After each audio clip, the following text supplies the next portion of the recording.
Okay.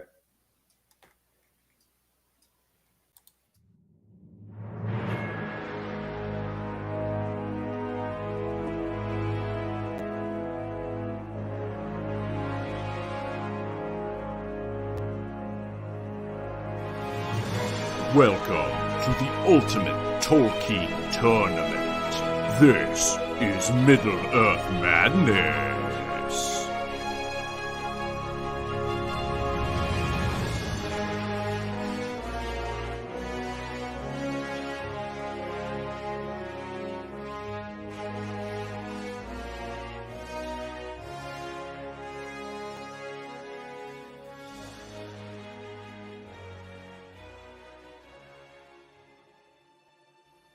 Yes, welcome back to the second round of the Ultimate Tolkien Tournament. How we doing out there, fellas?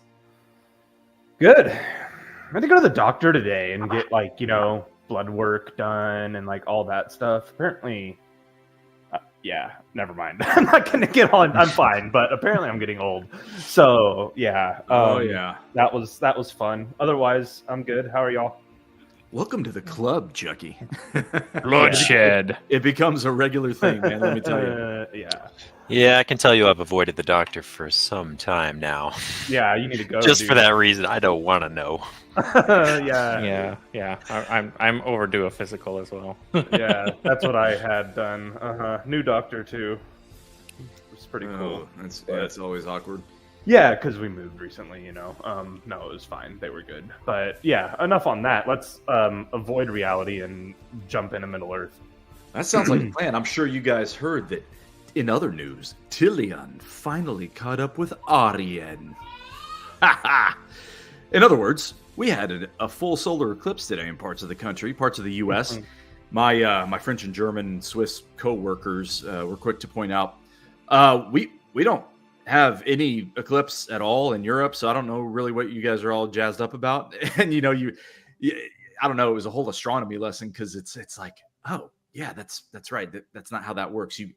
An eclipse is kind of a narrow stripe across the globe, and if you're just a couple hundred miles off the stripe, it's a normal day, right? So I had to remind myself about all those astronomy type deals, and then. Yeah, I just fired the neuron. I was like, oh, yeah, that's like Tolkien because the moon god, quote unquote, Tilion, always was chasing his love, Arien. And she was just flaming hot, literally and figuratively, I guess. And he was wayward, right? And, because it's the moon cycle and everything, and it's always different, right? But she was very regular and cyclical and everything, and he could never quite catch up with her. Except today, and he got her. So I'm sure Tilion's feeling pretty good out there. Absolutely. Well, jump right off the bat with some lore, so that's good. And yeah, tied in with a weird occurrence today. I didn't see it because of cloud cover, but it's okay. Like you were just saying, been lucky enough to see some in the past, unlike some other folks who live in Antarctica or whatever you were talking about. Yeah. I'm just kidding. Norway. Scandinavia. Yeah. Just poking fun. But yeah, totally. They still read Tolkien over there. By the way, let us know in the comments. We're still waiting for our first European Tolkien fan to chime in. And I know they're out there, man. I know when I travel across the pond, there are just as many in Europe as there are in the States. So I would love to hear from you guys. In terms of population density, but per capita, there's probably more, I would say, in Europe, and especially in the UK and other places.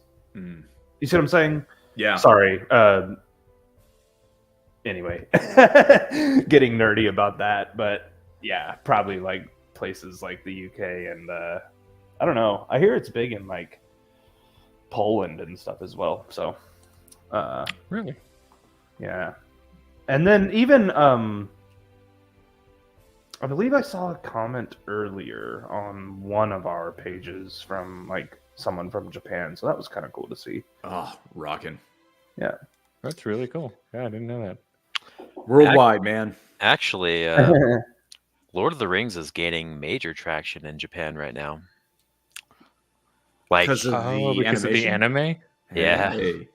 Well, that and Uh, even before then, a lot of the artists, the like anime artists, would put little pieces of Lord of the Rings in some of their shows. I forget the one exactly, but there's a little depiction of like two little girls watching TV, and it's Sam and Frodo on the TV.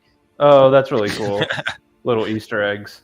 But Yeah. speaking of animation, wasn't there supposed to be a War of the Rohirrim animated movie or something? Yeah, this year it's coming out later this year. I don't know when. I think around. I don't know. I don't know December? when.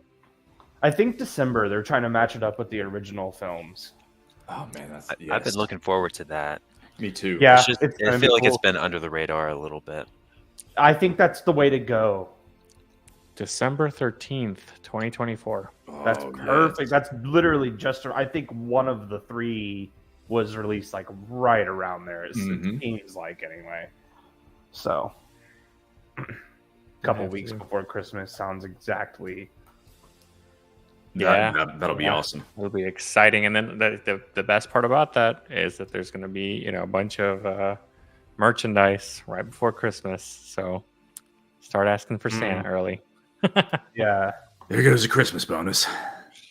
Oh, it's fine. Well, yeah, guys, we are back for round 2. And we are kicking it off with not much of a humdinger here, at least on chalk. But you never know with these things, do you? And that's been proven in this tournament. So I'm not going to do a full recap here, but just to give folks a quick glimpse of the bracket, how we got here. Well, actually, let's scroll up because our first fight tonight is up here in the Beleriand region. So, not really an upset here. I don't consider 9/8 much of an upset.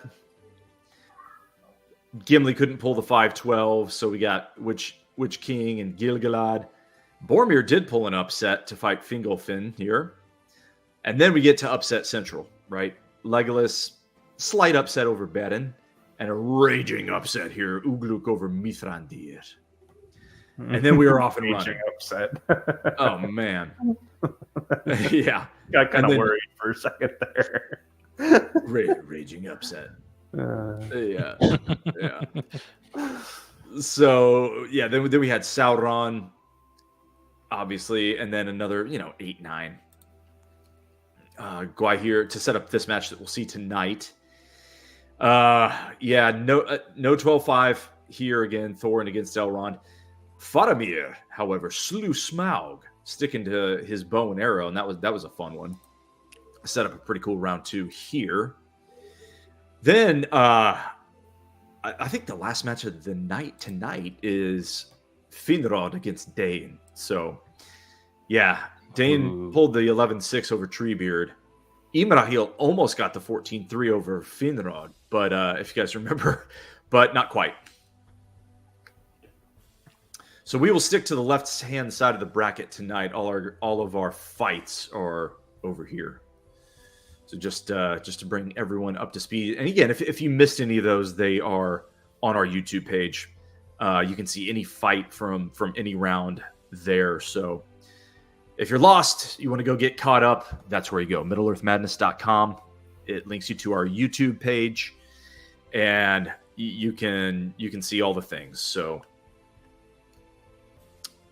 that's where we're at, guys. cool beans. All right, so let's get this party started. Yeah, man. What do you guys think Elladan's chances are here? Oh, I don't know exactly. I'm not going to throw a number on it, like percentage wise or anything like that. Make myself look silly, but I think he has a chance just because of that ranged factor. Because they're both elves. Yeah, there are going to be some mismatches in the stats, which I'm sure we'll look at in just a second here. But yeah, Eonwe, I don't know. So Classic 1 seed where he's going to be pretty dominant. So it's gonna depend on some of those battlefield conditions, which we have here? So I guess for me, I'll be cheering on for Elladan. Oh, just yeah. because Eonwe is Monway's herald, and we Yeah. all know how we feel about Monway. Oh, Most tell him. useless character in the Oh, world. man. Fuck Monway. Yeah. Hashtag. Definitely, So go Elladan. If you hear us rooting, that's our justification, and I think we're all on the same page. Maybe Patty Man's rooting for Eonwe. Let's say you, Patty Man. Sorry. I can't say that I favor Eonwe, but I don't think Elladan's gonna win this one. Yeah, that's fair. That's completely fair. It says Elladan's going to favor melee, which I find interesting, with his Blade of Rivendell. But the battlefield conditions slightly favor Elladan's, and Elladan can do ranged and melee. So, but again, yeah, they're going to get to their favorite weapon 89% of the time. Couple of advantages for Elladan we can point out on the graph here, though. His accuracy, again, from range, which for whatever reason, he is not going to favor. It doesn't mean he won't use it. It's just in the simulations leading up to this. I call it the regular season if you're a basketball fan. In the regular season, and that's left him with a scouting report against his opponents. He thinks he has the best chance using his blade. So we'll see how that goes. Because looking at the graph, I'm seeing accuracy is his advantage. However, his piercing, compared to Eonwe's defenses, not just armor, but all of his defenses, might have him thinking, even if I hit him with my accuracy, which is what accuracy does, it allows you to hit the other guy, I just don't have faith that I'm going to be able to do any damage, So I'm going to stick with my blade.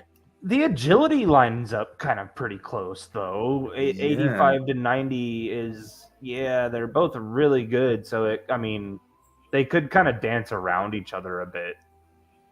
Yep. Yeah, I could see that going that way. But I don't know exactly how the magic works for Eonwe particularly, but I don't know if some of that is like spellmonger type, like mage blade stuff where it's like in close, like a melee magic, or if it is specifically ranged. Anyways, he may be able to blast him from in close with something like that. That's how I imagined him in anyway, kind of like a sword wielding mage of some kind, like definitely kind of like a demon slayer, Spellblade, or like Warcraft. I forget the demon slayer dude's name in Warcraft, but I love that guy.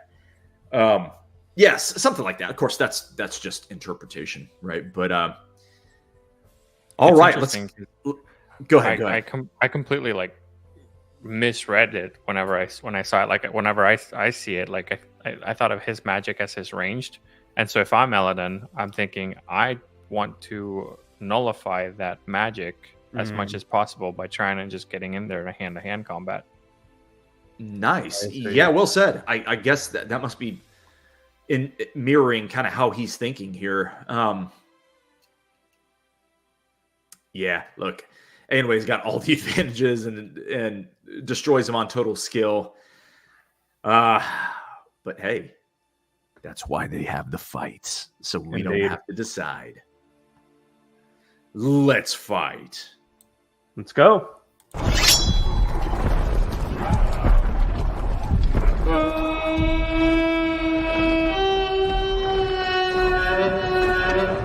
I'm scared. The first fight of round 2 of the Ultimate Tolkien Tournament. Eonwe against Elladan. Let us fight.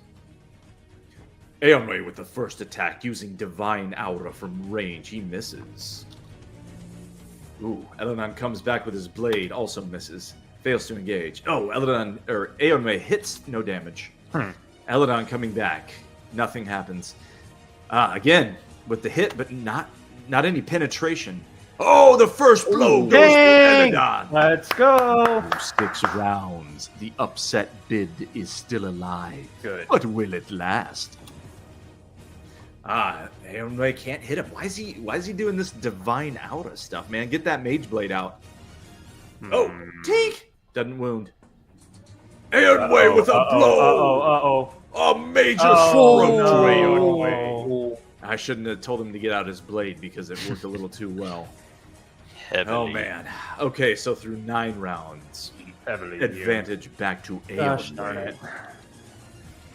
Whiff by Elladan. And another hit by Eonwe to finish. Elladan has been slain. Yeah. Yep. That's how she goes. That's how she goes. Yep. You're not the first herald of one of the Valar for no reason, right? Jeez. He was just kind of relaxing through for a few rounds, getting a feel of things, and then he's like, "Yeah, we're done here." He was Pretty much. thinking. He was thinking. Wait a second. What are you doing? Oh, okay. You want to play? Yes. Down with you, half mortal. Yeah. So apparently, Elladan was maybe he's just a little too emo for that battle. He looks a little bit emo. Takes after his mom, perhaps. Nothing wrong with that. She was a cool lady by all accounts. Elrond married well, but lost his love a little soon. And I always got the impression that the two sons were just trying to take it out on as many orcs as they could. You know, Elladan and Elrohir, joining up with the Dunedain, protecting the Shire. You know, riding with the Grey Company down south, and go ahead. Oh, I'm so sorry. Yeah. I was just gonna say maybe next time, like in the next, we'll give Elro here some love. Elladan. Yeah, we need to. Elladan had his chance. You know, get the other brother in there and see if he can, do something different. Absolutely. I can't remember which was which, but I think in the books, I remember one being a little bit more sword dominant, the other being a little bit more bow dominant. But I could be remembering that wrong. That might just be. And I remember from the Middle-earth strategy battle game, they both had swords, but like one had a two-handed and the other was more. I do recall that specifically. Right? Yeah, that was pretty cool. What comes to my mind, like when I think of Elladan and Elrohir, first thing I think about is delivering the message. Concerning, instead of Elrond. The paths of the dead. Yes. Yeah, I remember that encounter, like somewhere near Dunhatto. They think it's bad guys coming, right? They think it's orcs, or like, oh, did we kill all of Saruman's guys after all? Because they hear footsteps in the night or something, isn't it? And then it's the Grey Company shows up. That's a really cool scene that didn't make the films. Yeah. There's really cool stuff with the Grey Company too, and in Gondor in the Return of the King. It's so awesome how. Like, they were there on the ships with Legolas, with the 3 hunters, Yeah, exactly. Yeah, walk the paths of the dead with them and everything. Yeah. Really, really cool to think about that. I don't know why. Well, I have my guesses as to why that wasn't included in, the movies. But, yeah, like, extra cast and all that. But, would have been cool. And, just more screen time for Elrond. Those movies were already too long, according to some people. And Hugo, I mean, want to see more of that. Right. Yeah. Yeah, that's totally true.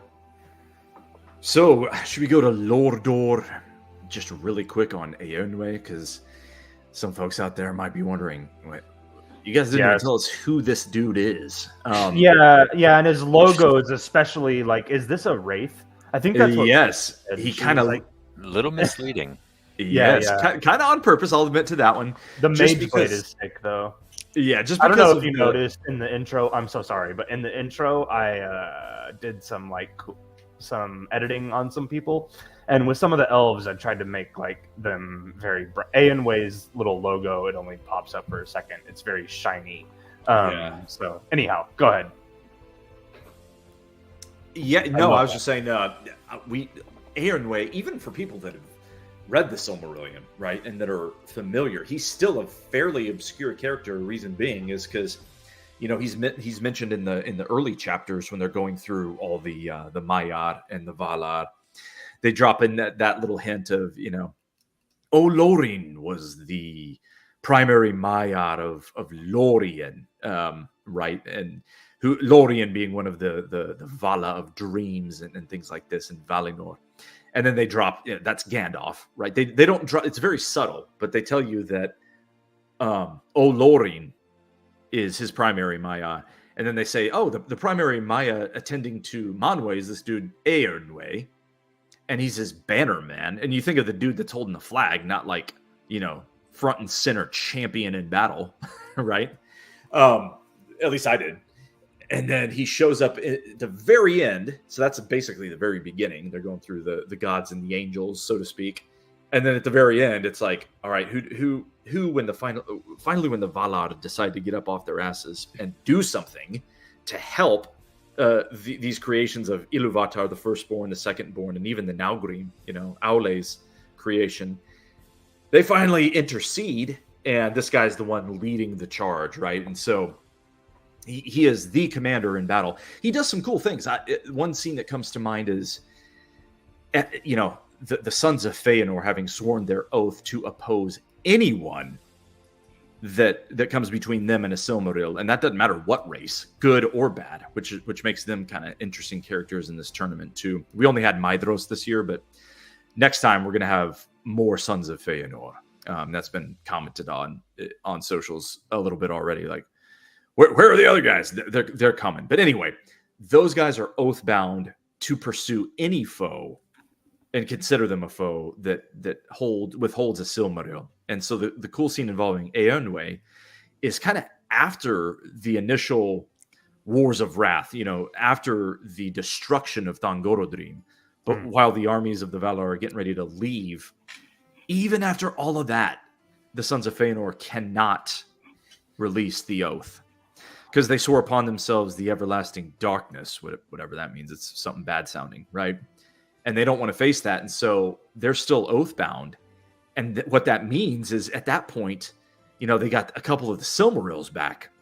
And so at the very end, you guys remember the surviving Sons of Feanor, which are Maedhros, Maglor, I want to say. Ooh, this is where my lore gets murky. I know it's Maedhros, and I can't remember who else is with him. I think Maglor, and the rest have been mostly slain. But they still have to abide by that oath. And so they're getting ready. They're like, okay, well, we got no choice. We're going to attack Eonwe and take this thing. We're going to attack, Dior, the son of Beren and Luthien, who has one of them. We're going to attack all the elves that are withholding these from us. Let's go. And so they special ops into camp. And it's always, they have elves with them, the Sons of Feanor. It's never explained who they are, right, and why they're loyal to them. But that's an interesting point. But, they have a small army, let's say, and they attack the larger army at night. And Eowyn's there like, guys, what are you doing? And in a really cool scene, he says, look, my boss says I'm not allowed to slay any elves. We've done enough of that already with the kinslaying. You guys front and center. I'm not going to kill you. Go ahead and take the jewels, okay? But this is not going to go well for you. and so he lets him take the jewels. Kind of a neat move. Definitely, a subtle power move, right? He's got nothing to prove. He's just like, yeah, you have no chance if you want to fight me. I'm not going to fight you. Just take them, right? And then that's how the Silmarils all end up kind of in their ultimate resting places, because they burn their hands. They're unclean hands then at that point, touching the Silmarils. They cannot tolerate their heat and their fire. And so Maedhros throws his into the sea. Maglor throws his into a fissure of hot lava. So one ultimately rests in the sea, one rests in the earth. And of course, Eärendil has his on Vingilad up in the sky. And that's how it goes with the three Silmarils, kind of partly to do with your boy Eonwe there. So kind of cool. They're not sucked into a mountain to make Mithril. Just throwing that out there. Well said. Well said, man. Say it again so the folks at back can hear that. Rings of power, very inaccurate with their depiction. So, yeah. Good stuff, man. Well, I hope you guys go read the Silmarillion if you haven't. Hopefully the lore is appealing. Because I love that thing, man. I think that was a great synopsis of Eonwe. Cheers, brother. Well, our next fight is Fingolfin against Boromir. So, speaking of a little bit of the Silmarillion, Fingolfin is one of the elf lords of the First Age. Probably the, what would you guys say, second most powerful, only to Feanor. And when we say powerful, it's a little misleading, but second most fell in battle. Would that be fair? Arguably the first? I would say second most fell. However, I would say he is probably one of my favorite elves from all of the Silmarillion. Because I remember specifically having story time with Adam and Hanti and David. And yes. One of the most, because at the time you guys had known the story, I had never known the story before. And I remember one of the most captivating moments in the book was reading about the stand of Fingolfin. Oh, that was my favorite story in the whole book, and continues to probably be my favorite part of the whole book. Yeah, Man. it's incredible. So cool. So I'm voting Fingolfin all the way this one. I do love Boromir, but yeah, it's tough. Boromir's awesome, and obviously described, especially in the books, as one of the best warriors. Is specifically within the Fellowship, just in terms of hand-to-hand ability. But yeah, can't take him over Fingolfin here. I just can't. I could see it happening, especially considering that he has a shield. And potentially better defense, but we'll see here. No, yeah, see, Fingolfin has really good armor, which makes sense as well. Mm-hmm. Mm-hmm. Boromir's isn't bad, yeah, and the shield is baked in there. It's probably all shield, because if we're thinking about his if we're thinking about the main regular male, yeah, the regular version of him, he's in like traveling attire essentially. Exactly. Yeah. So, but yeah, I mean, the stats look a little closer than I would have thought, though. Yeah, and keep in mind here, the accuracy is a little misleading because Boromir has the Horn of Gondor. That's his ranged attack. It's a stun weapon, if you will, although stunning isn't really a thing in this battle engine. So really what it does is it's a very accurate weapon, but it really doesn't do any damage. Like it's just not gonna, because look at his penetration, right? Sorry, his piercing is 40. So here it is. Sorry. Yeah. So his piercing, not too good, although neither is Fingolfin's. These guys both want to do melee, man. So this should be a good sword fight. Yeah, but just wanted to point that out about the Horn of the Gondor, because that's the elusiveness. Yeah, fair enough. The elusiveness for Fingolfin jumps off the page, kind of just the advantage there. Yeah. And then Boromir's ferocity is obviously very high, so that's an advantage for him there. But then, yeah, kind of the same thing back to the previous fight. As far as magic goes, Fingolfin's is kind of higher than I would have anticipated, to be honest with you. 71 for magic is so again, I'm kind of wondering what, does he pour that into his hand-to-hand combat, or how does that work? But we'll see. Obviously Boromir doesn't have much in terms of magic at all. 22 even seems kind of high. yeah, it's just nothing at all hardly. And then I mean, he's got a squirt of Numenorian blood, which is the only reason he's got 22 diminished Numenorian blood, right? So, but the only real disadvantage is if he can 60 piercing. Again, Fingolfin's not going to want to use ranged combat. He's going to want to wield Ringir and strike as many blows as he can. And because he's got 90 striking enhanced by how much magic? 71. Not elite magic for Fingolfin, but good magic enhanced by, again, stamina. Some of the best stamina in the game is, we saw him go 6-7 rounds with 8, 9, 10 rounds with Morgoth himself. So good stamina. and good valor. So, oof, Boromir's got his work cut out for him, and yeah, big spirit and magic disadvantages here. Yeah, I think with this one, it's going to be a great sword fight, and I think we'll see maybe Boromir maybe get a couple blows in there, but yeah, there's just I just see overwhelming odds for Fingolfin. Let us see.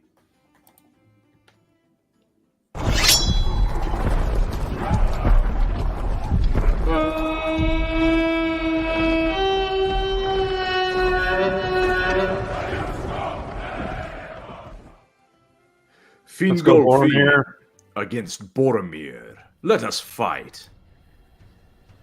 Fingolfin attacks first with Ringil, but can't engage the wily Boromir. Boromir tries, engages, can't hit. Fingolfin with the first blow. It is a slight smite for 38 damage.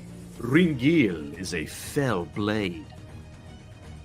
Boromir attacks, can't do anything. Tink! Off the shield. Boromir with a stroke and wounds. Heavily healed with the Horn of Gondor. Disregard what I said pre-battle. Oh, it scared him. He scared him and then chopped him. Got him. Oh, very interesting. A miss exchanged with a miss. And then Ringil fails to hit. Boromir, and they're dancing. They're dancing back and forth. This would be cool. Another blow by Fingolfin. Very slight damage. Through 13 rounds, Boromir with the surprise advantage. Another failure to engage. A blow for Fingolfin. Okay. Beaten up. It's beaten up. Through 15 rounds, we are basically dead even. Let us see. Boromir, miss. Fingolfin, miss. Failure to engage, but no damage. Miss. And they're dancing. And they're dancing. Back and forth they go through 23 rounds. Off the armor. A swing by Fingolfin, nothing happens. And by Boromir, same. Back and forth, an engagement, but no damage, no hit. He's good elusiveness for both characters. Man. This is when the stamina will start to kick in for Fingolfin. Elven stamina. Yeah. Miss. Neither one can engage. Goodness. Engagement, no damage. They can't engage. They cannot hit. What are we in here? They need a Gatorade break. A Limbas break. Round 38, 39. Through 40 rounds. Dang. Still even. Buckle your seatbelts. Dancing. They are dancing. And Fingolfin has been holding on to that last bit of health there. Both know not to go down. Honestly, at this point, you got to favor Boromir, man, because Fingolfin has failed to step on his throat. Another blow off the shield. Another blow damages. Only slight damage. Boromir with this slight advantage. Tink! Off the shield. A blow! Is it enough? Slay! Yeah! Boromir wins. Wow. Let's go. Wow. And the captain of Gondor proves his worth. No wonder his dad liked him more than Faramir. He surely will see Gondor restored. Yes. Dudes, our first major upset of the second round, and they don't waste any time getting it done. Boromir over Fingolfin. Good. After 52 rounds, too, so it was a minute long here. battle. Yes. Damn, dude. So, okay. Wow. So who did he upset in the first round again? Boromir?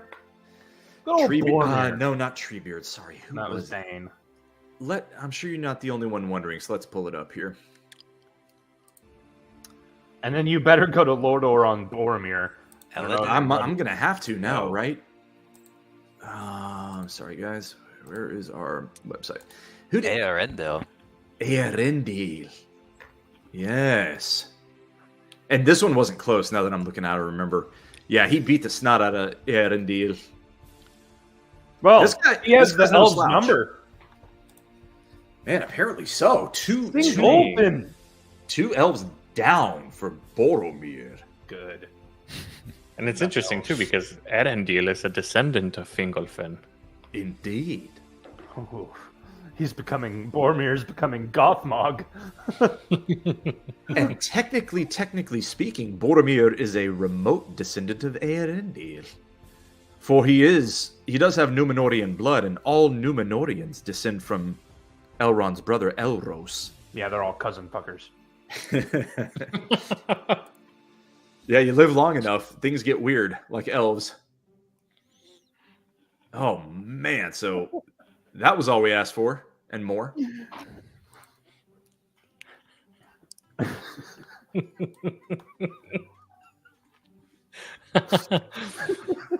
Okay. Yeah. Man, that sucks too for Fingolfin. He has cool armor, and he's just such a cool character in general. Love that logo we have of him, but down with you, foul one. Yes. The gods of fate have decided there are too many Eldar in this field. Good. So they're adjusting the balance. I prayed to them. Talk about did. a run for Boromir, though. So be interesting to see who he fights next. Yeah, go. If you're go, an go. elf, Yeah, pooping I your feel pants. like it might be someone. It might have to be someone with some kind of like. You might not want to go melee with them. We might have a Legolas fight here. I mean, Oh, fellowship fight. Elfbane much? Our first fellowship fight. Ooh, our first interfellowship fight. Now that you There's say only that, 9 Ugluk's going to pull the upset, and it's going to be Boromir Ugluk. When is that tonight, Legolas? No, that's tomorrow. That's dumb. We should do it right now. build the suspense. Yeah. Oof, damn, Boromir. I love it. I can't say I don't love it. You know, I definitely didn't have it in my bracket. That's certainly true. We all shrugged him off too. We said, "Yeah, he's fine." I know, man. It's that. Well, I knew he would be good in this tournament. Obviously, he's underseeded, I guess. He should maybe be a 9. But whatever. Yeah. Or it's just the matchups are really favoring him, or I don't know. But also, both of the ones he was in, he was a hit away. They were very close. Well, you said Eärendil. No, that one was less close, I guess. So I take that back. But still. Yeah, we know. I remember from minis, he was worth the price because of his. I don't remember what the stat was called, but what was it called? Fate or just strength? Or he had 6 dice, didn't Might. Yeah, it was Might. a might. Yeah. Especially his captain of the Gondor unit. It was a little different. So it was like pre-fellowship, and he first of all had heavy armor and whatnot, and the banner of Minas Tirith, which helped. But also, I guess it kind of factored in that it was like pre-ring fuckery, and he wasn't like corrupted yet or anything like that. So apparently his fellowship model is a little weaker due to that, which is arguable. But yeah, whatever. The armor and stuff is a little bit more like transparent, tangible. Like obviously he had that and his banner. So anyway, cool stuff. Boromir's an awesome. Yeah, he was very, very effective in Middle-earth strategy battle game for sure. No kidding. Yeah, definitely. He stands out. At least in my memory, I didn't play it as much, but I remember him being expensive but worth it. That Horn of Gondor is effective as well. Yeah, I as we saw in this absolutely fight. Hated fighting against him. Wait, say that again. I said I absolutely hated fighting against Boromir. Really? And what's funny about that is I was usually men, and Hanti liked to play as elves a lot, and Boromir was especially effective against them. So, and look at this here. So That's yeah, it's crazy. interesting. All right, folks, we are rolling, man. Halfway through our battles for tonight, about to get to the 3rd battle of the night. But drop those comments, man. We'll feature your comments if you have any. What do you think? What do you guys think of the Boromir upset? let us know. In the way of Lordor, for Boromir especially, there's not a ton to say other than, remote Númenórean descendant. He was plagued by dreams. I guess this was in the extended version of the movie, right? So most folks know he had dreams, sort of prophetic dreams, one of which is shown in the movie of, him journeying north, and obviously that's what he does to Rivendell to meet up with the. Actually, he goes up there to seek Elrond's advice. One thing they didn't know is in the books they didn't know that there was going to be a council of Elrond to decide the fate of the One Ring. He was just led by dreams to go up and ask the Master of Imladris for aid. Right, aid for Gondor. That's a cool point that gets a little bit lost. Not super significant, but there, of course, he gets roped into the whole fate and his ultimate fate and the destiny of, trying to take the ring, and which Galadriel sort of foresaw in her mirror.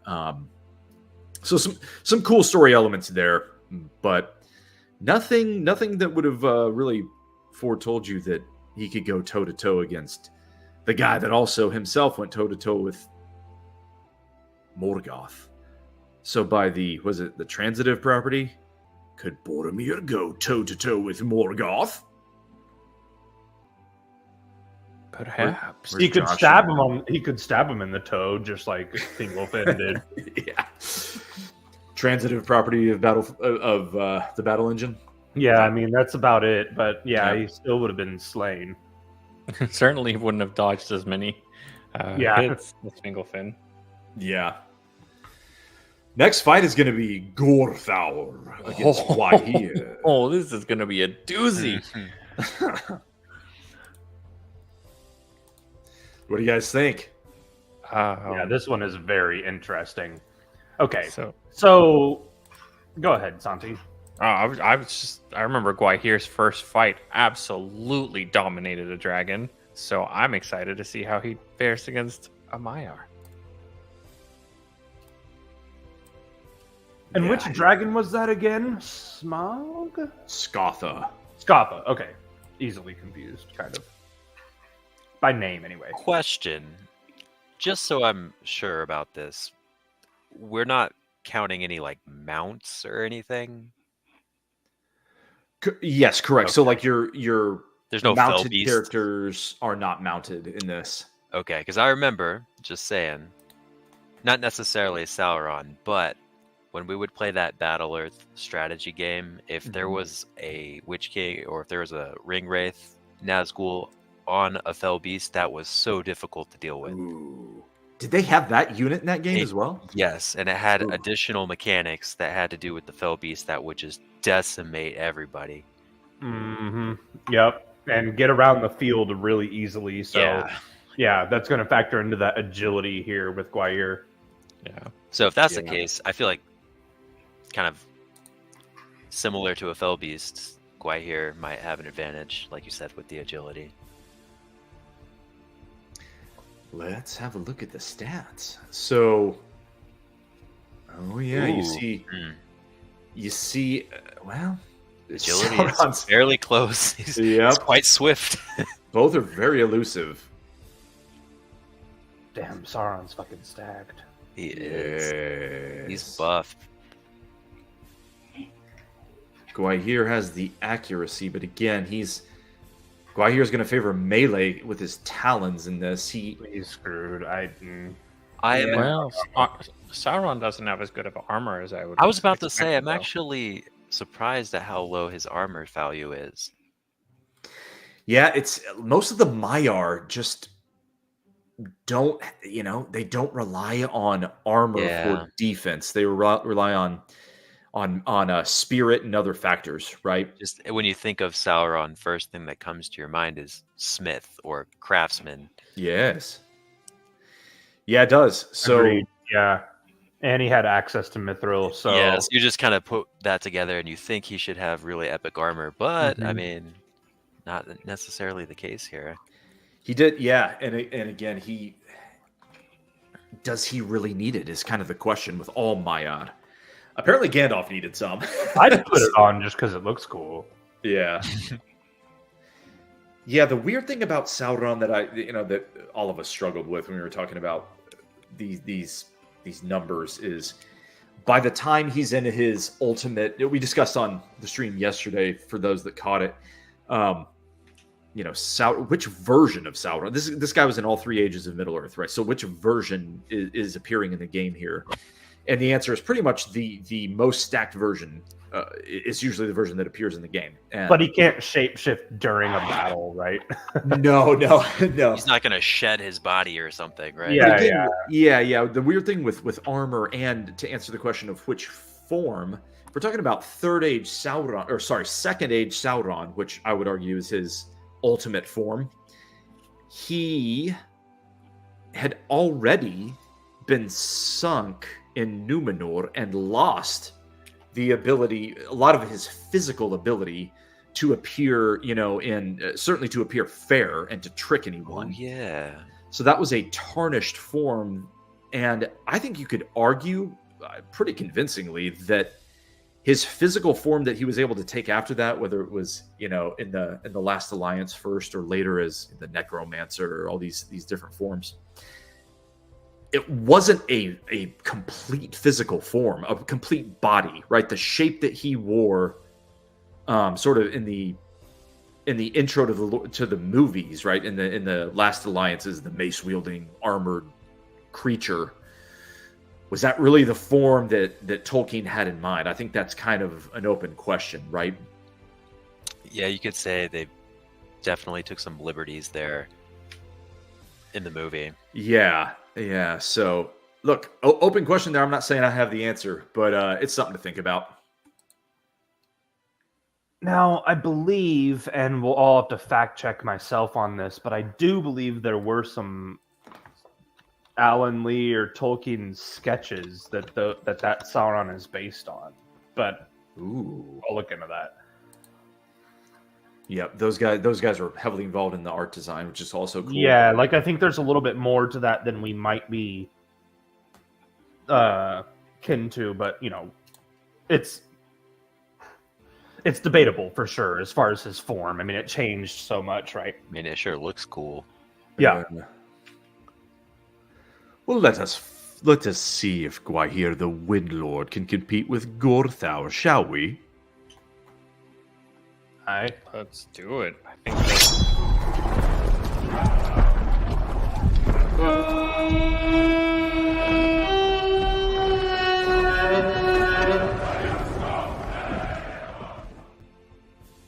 Sauron, Gorthau against Gwaihir the Windlord. Let us fight. First shot to Sauron. Tink! Minor. Gwaihir comes back, swoops down. A hit! Tink! Minor damage. They're going to chip away at each other? Sauron uses necromancy but misses. Huh. Gwaihir hits but doesn't do any damage. Interesting. Back and forth. Guess that armor's good enough. Good enough with the 70. Yeah, necromancy. Sticking to range so far. Maybe a good move. Good luck hitting the eagle though, right? Gwaihir's trying to swoop and use his talons. Neither one is doing much damage. A blow to Sauron. Ooh, Again, dang. just glancing. Slight blow. That was a blow to Gwaihir, but yes. Yes. And another blow to Gwaihir. Yeah, Indeed. Okay, but small. Minor damage through 14 rounds. Another failure to hit. Gwaihir with the attack. Barn burner. They're dancing. Back and forth they go into the 20th round.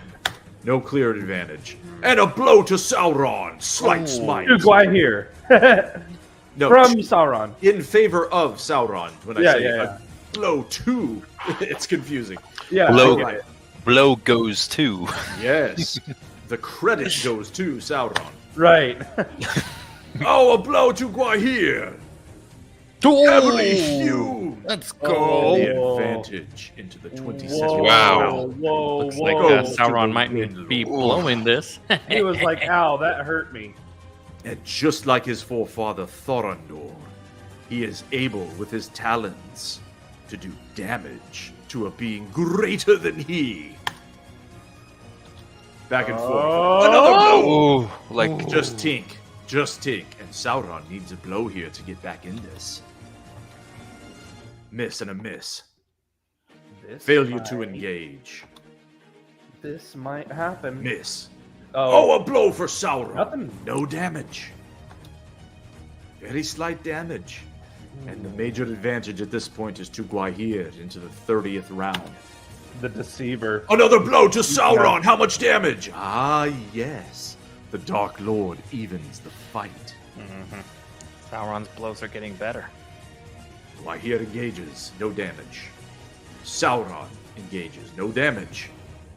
Oh, a blow, but no damage. A blow for Sauron, but no damage. Another one. Gwaihir doesn't wound. Can Sauron get a fell stroke and end this? Or will the eagle pull the upset? Another blow for Gwaihir! Oh, Only one damage. ooh. 14-ish point to Gwaihir. Advantage to Gwaihir, I should say. Ooh, Sauron misses. Gwaihir misses. Sauron, a fell stroke! Is it enough? yeah. Slay! Good. Ooh! Dang it. It would have been cool if Gwaihir pulled that upset, but yeah, Gore Fowler. Oh, man, I thought he was gonna do it. Yeah, for a second there, right? Dadgum. That first blow was so devastating. Mm-hmm.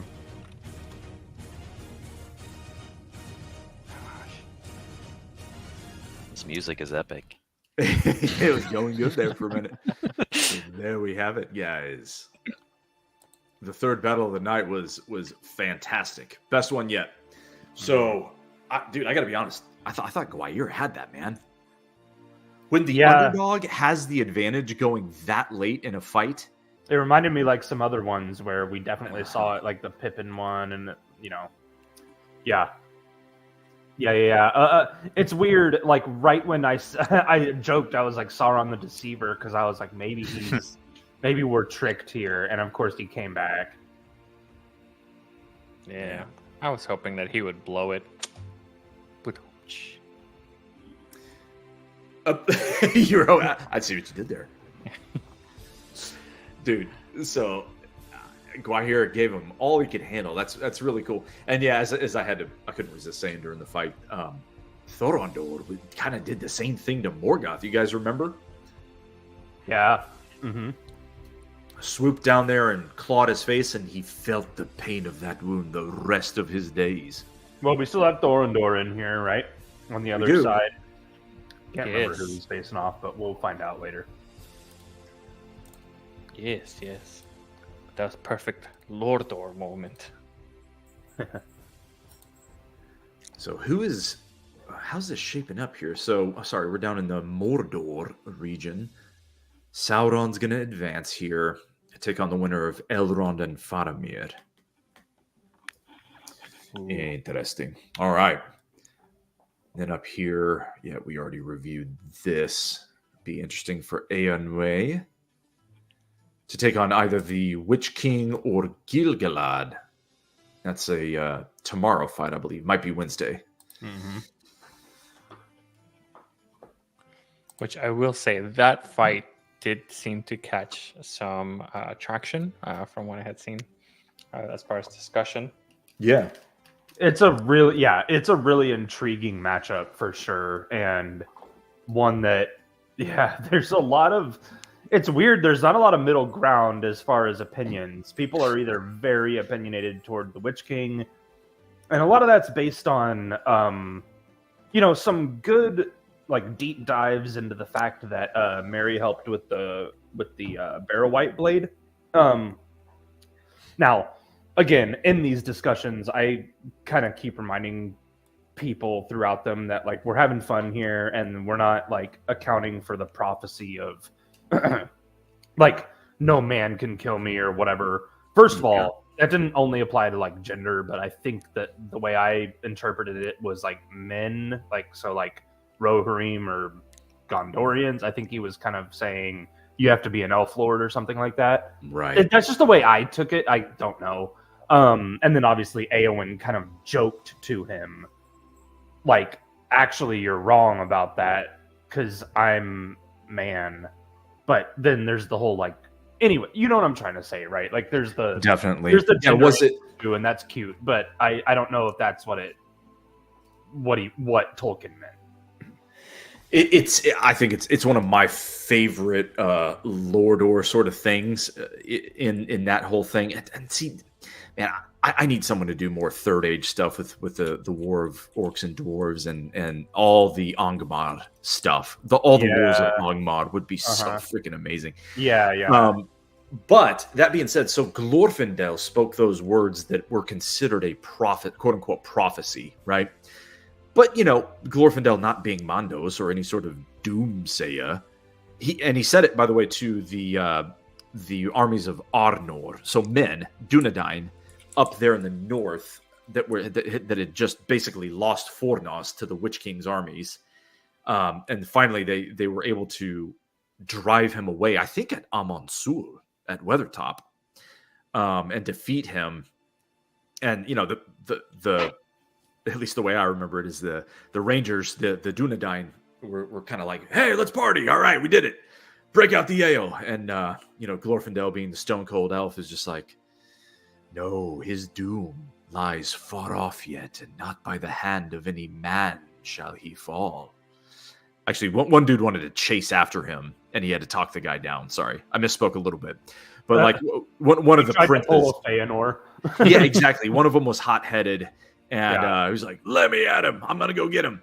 And then, Glorfindel spoke the prophecy, sort of talking that guy down.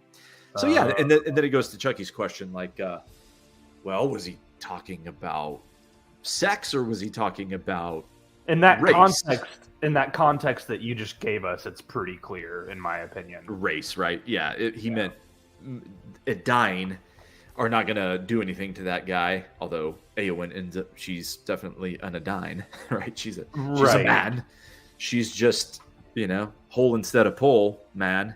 So is that what Glorfindel meant?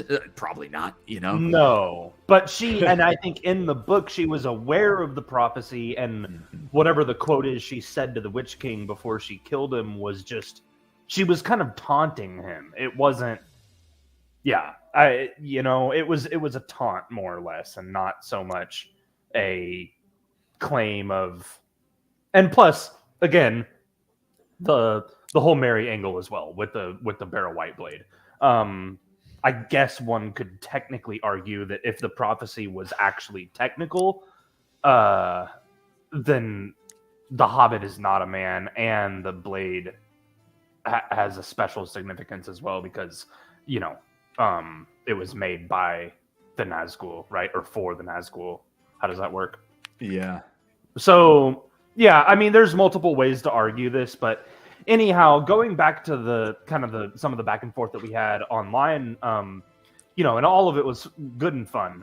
Just people had like different opinions, which is great. It's what we want. But with Gil-galad, like the people who favor Gil-galad versus the Witch King, it's very a lot of that's just based on his lineage and his, I don't want to say age, but he's kind of one of these ancient elves, and also Aeglos too, his spear, right? Some people pointed to that being an advantage in terms of keeping a wraith kind of at distance. It's not exactly a ranged type weapon, but you know what I mean. Yep. So, lots of cool angles there. When is that?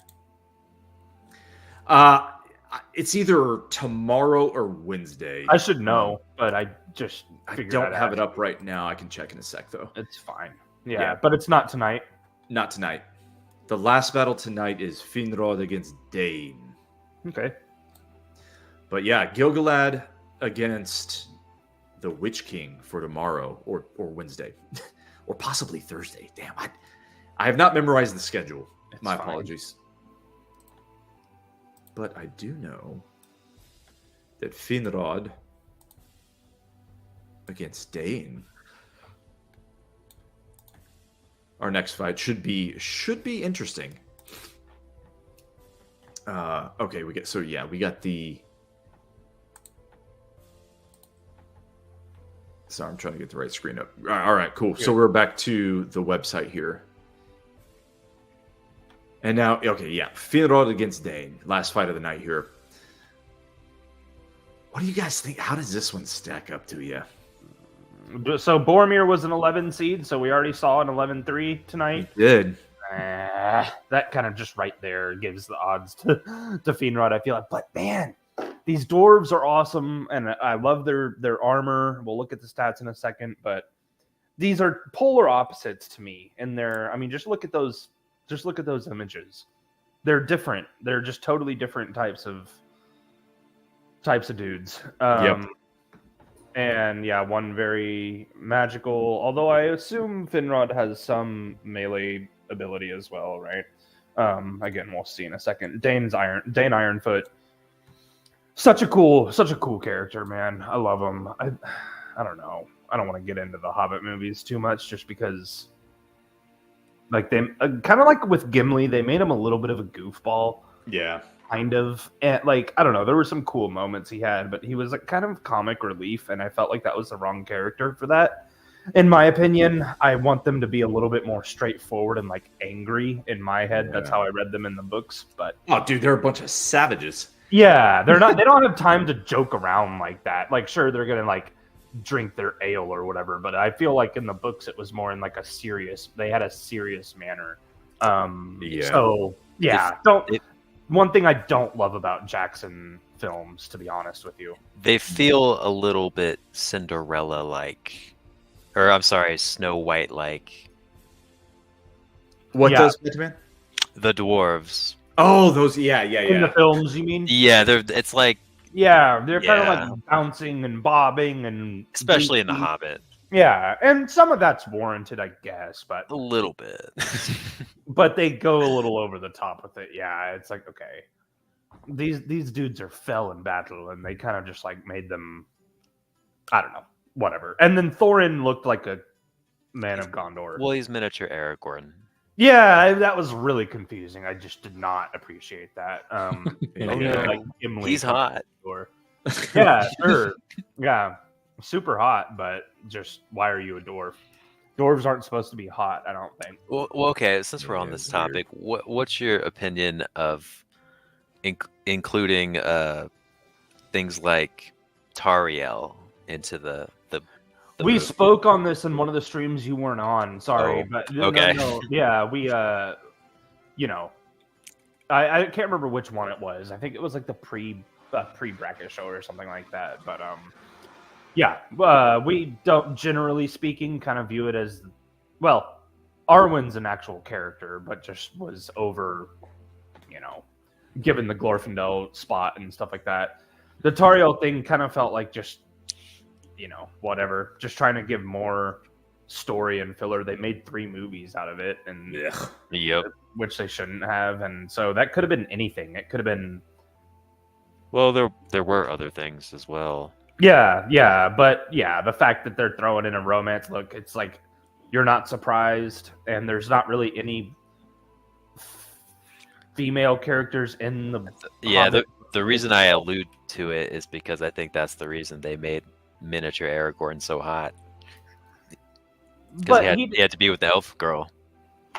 no, but that was a Feely or Keely or one of them. Oh yeah, but they all kind of were. Yeah.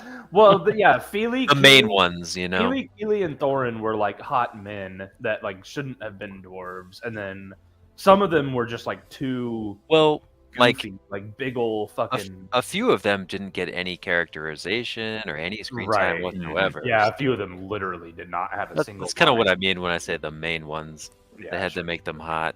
Mhm. Yeah, and to be fair, they chose the ones in the royal line, so maybe it's, if you're a king under the mountain, you've bred with all the hottest bearded dwarf babes over the years, and Yeah, and you get and to then look you like don't have a beard somehow. yeah, yeah. Oh yeah. Oh yeah, and Keely, the younger cousin that ends up getting the hots for Tauriel, he doesn't have a beard, does Yeah. No, Yeah, no. it doesn't And really. a few of them look like they struggled to even grow some for the movie or whatever. It's like, yeah, I don't know. It's just whatever. By the way, another thing Rings of Power actually did really well. he? Is the dwarves. The orcs are really good, but the dwarves as well, man. Very good casting, actually. It's one thing I would say. I like just like the entire, All not of just Plaza Doom and I was gonna say costuming, the scenario, or the acting. All of it was good. Even I can't remember the name, but even the female dwarf character was actually really good. And can't remember. I went into that having really low expectations, but I was impressed with the dwarven sections of the show. Also, it's really cool to see how they fleshed it out when it's not just a bunch of ruins. Yeah, exactly. Yeah, seeing some of that on screen is worth some of the other bullshit. Anyway, I think we're getting a little sidetracked here. So all good. Yeah, I was there for the high priced visuals were bang on in that show, and I won't say anything else. I'll leave it at that. So Finrod against Dain. You guys. Well, yeah, the 11-1 already happened tonight. So let's get two. Let's have two of them. Let's go. Let's get the week started off right. And down with all the elves. Down with the Eldar. Yeah, well, it's a cold. Look, we've got Finrod pretty much maxed out on valor. Of course, yeah, you know, when you take on Sauron head on and rip up werewolves with your hands and your teeth, you're going to get valor points. He died saving Beren in the Tower of Sauron.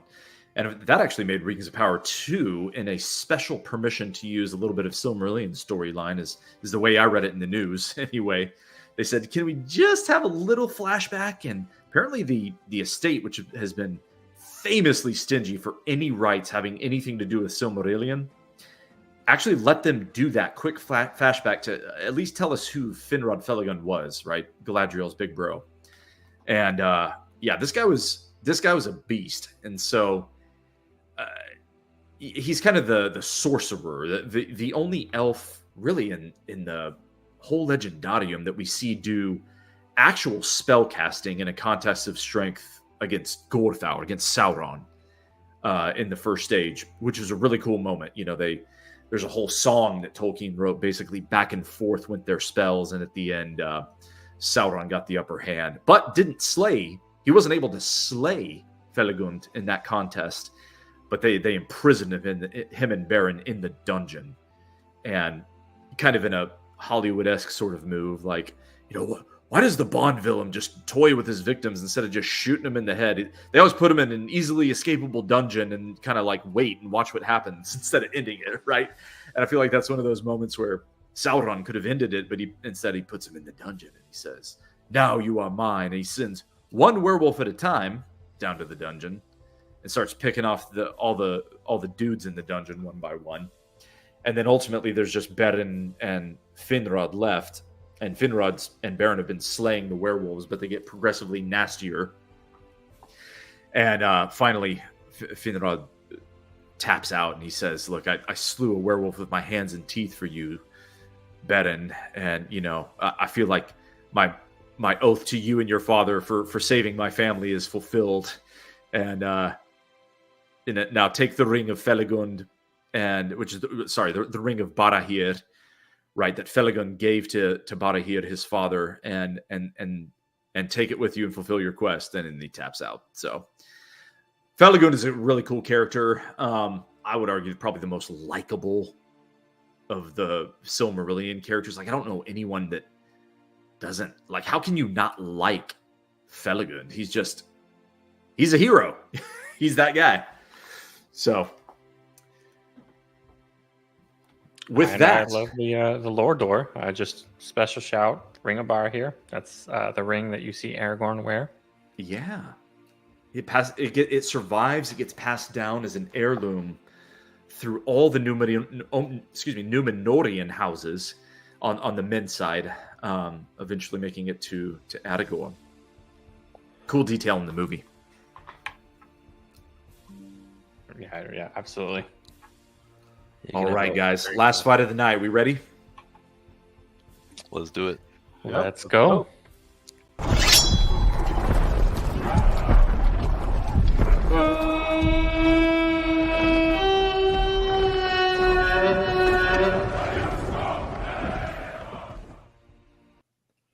Finrod Felagund against Dain the Second, Ironfoot. Let us fight. Let's go, Dain. Felagund with the first stroke. Spells of Eldamar does not do any damage. Dain comes back with his axe. Let's go. He tosses a hatchet. Does not penetrate. Again, no damage off the dwarven armor. Dain's tossing hatchets. Interesting choice here. He's trying to use his ranged weapon. Both are preferring ranged early on in this battle. Ironfoot with the first stroke. Barely any damage. A blow for Felagund. Heavily Goodness. spellcaster of Eldamar he is. And it does damage through the armor. Dain comes back. No damage. Another blow by Felagund. Is it enough? Oh my god. Wow. Goodness. He's going to be formidable. Whoa. No upset on that one. Wow. That's about as dominant as you could have gotten. So, we have an epic battle followed by a beatdown. It's interesting, too, that Dain did not try hitting melee not once. I don't know if he could. Well, I think he was going to work toward it and ran right out of time in a hurry. Dude, why was he going for hatchet tosses? That's what I'm saying. I think he was just trying to get close, and he's like, I'm going to throw a couple of these hatchets in my belt, and then I'm going to walk a little closer, and then I'm going to start swinging my battle axe, and he just didn't get there. Yeah. I don't know. Either that or Finrod was doing the thing like you do in video games and like moving backwards really fast and not letting the dwarf catch up with him. Yeah. No, just yeah. He was dangerous over short distances, yes, but just couldn't close the gap. Yeah, exactly. Very dangerous over short distances. Indeed. I'm wasted on cross country. That must be it. So is it official then? Is length over girth a thing? Oh gosh. Where's Josh when we need him? for the reason we're making wiener jokes, ladies and gentlemen, is for a good reason. It's because our fellow panelist Josh, who couldn't be with us tonight, he hasn't read the Silmarillion, and he used to, when we were talking about Finrod Felagund, he's like, who's this guy you keep calling the thin rod? Does he really got a thin rod? He calls him Pencil Dick. He calls him Pencil Dick because of that. So yeah. And then we have Sauron Girth Hour. Girth Hour. I think I downloaded the wrong movie. And and they might go to battle in the next round actually, so that should be an interesting little cockfight. Josh has to be there for that. Yeah, now that Helm Hammerhand is out, and also that I don't know, the hammer, I don't know, whatever. Yeah, so what's this setup? This is down here. This one is down here. Right, so Finrod might get his sister in the very next round. That could be interesting. How about that? Again with the wrong movie. Bro on. Yep. We'll see what we can do to make that happen for you guys. No, the black will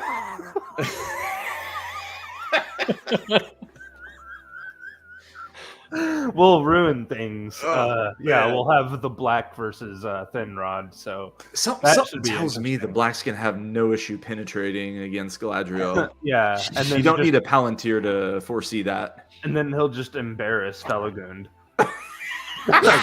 Look at this.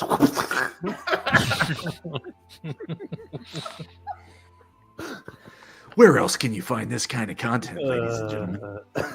We're not even drinking yet. I am. I don't win. Oh man, that's good stuff. My doctor said it was okay. Yeah, man. On that note, that's 4 pretty cool fights for the first round, and some humor to go along with it. Mm-hmm. Hey, we got to make fun of ourselves. Oh yeah. Or any parting fun of words themselves. for the first round, guys? Boromir, man, crazy. I'm excited to see how far he can go now. It's one of those dark horses that's like, man, it makes sense when you think about it. He's really good, and 1v1 combat, you would imagine, but man, did not expect that against Fingolfin. That was wild. No kidding. Yeah, super cool. Yeah, I mean, I will say, like, it considering who he's going to fight, either Legolas or Ugluk. I mean, Boromir has a shot at making the what is it, the Sweet or Elite 8. Yeah. Yeah, I think. Listen, I think Fingolfin is stronger than both of those folks, so I'm probably gonna take Boromir, regardless of whoever wins between Ugluk and Legolas. That's a good call right there. I kind of like it. I don't really see either. Well, Legolas with that range might. Mm-hmm. Yeah, that's the thing to watch for, though. Boromir with the shield. Parkour. Oh yeah, parkour ninja elf right there. Yeah. I mean, it's still a 10 versus an 11 seed if that's the case. I mean, that's true enough. Close. Right there. Yeah. Cool. Like Chucky said, inter-fellowship sort of battle right there. So yeah, let's go. Ugluk can go ahead and get out of here. Yeah. Maybe so. Cool logo he has, but no thank you. Yeah. Right on, fellas. Well, I appreciate you guys coming on again tonight and having a little fun mixing it up and making me laugh for sure. Yeah, we're gonna get canceled. Yeah, it's already happening. It's already happening in the background. Fine. Oh, jeez. I don't know coming on what you're talking about, but Middle Earth. I'm here. Yeah. We out here. Did Let them he know. really just say holes and poles? God, I can't believe that. That was the least of it. That was the least of it. Oh, man. All right. Well, on that note. Yeah. Thanks, everyone, for watching. It's another fun night in the Chamber of Death. Yes. Everyone say happy birthday to my wife. Happy birthday. Happy birthday, Paige. Happy birthday, Paige. How you doing? All She right. can't hear us, but she's going to watch this later, and she's going to like that. So For sure. I mean, she might have heard me. I think she's upstairs, but whatever. All right. Love you guys. It was fun. All right. Yeah. Thanks, everyone, for watching. And until the next battle, remember, as Professor Tolkien says, you can only come to the morning through the shadows. And where there is life, there is always hope. You are never out of the fight.